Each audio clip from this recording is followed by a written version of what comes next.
ជាអ្នកខៃរ៉ាបើសាយដាក់មុននឹងគោរពជាទីរាបើចង់សាយចំអឬក្អកមុសាខ្ញុំធ្វើធម្មតាតែខ្ញុំមានចលនា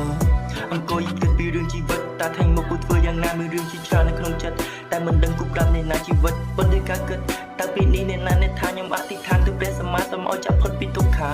ជីវិតនេះគឺវាខ្លីប្រាជីវិតអ្នកឲ្យមានន័យខំប្រឹងឲ្យបានផលកុំទឹកខ្វល់អ្នកដទៃ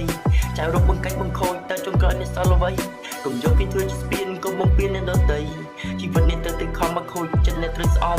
ជីវិតនេះទៅខំមកពិបាកចិត្តមកប្រាប់ខ្ញុំជីវិតនេះទៅខំអ្នកមិនអាចពួនសងំជីវិតនេះទៅខំអ្នកមិនអាចប្រឡែងប្រឡំឡាមិនបាច់ដើរជុំមើលសិនជាអ្នកខៃរ៉ាបើសាយដាក់មុននឹងគោរពជាទីរាបើចង់សាយចំអឬក្អកមុសាខ្ញុំធ្វើធម្មតាតែខ្ញុំមានចលនាអង្គុយគិតពីរឿងជីវិតតាថាញ់មកគូធ្វើយ៉ាងណាមានរឿងជាច្រើននៅក្នុងចិត្តតែមិនដឹងគូប្រាប់អ្នកណាជីវិតប៉ុន្តែការគិតតែពីនេះអ្នកណាអ្នកថាខ្ញុំអធិដ្ឋានទៅព្រះសម្មាសម្ពុទ្ធចាប់ផុតពីទុក្ខាជីវិតនេះគឺវាខ្លីប្រាជីវិតអ្នកឲ្យមានន័យខំប្រឹងឲ្យបានផលកុំទឹកខ្វល់អ្នកដទៃចៅរកបង្កាច់បង្ខូចតែចុងក្រោយអ្នកសល់អ្វី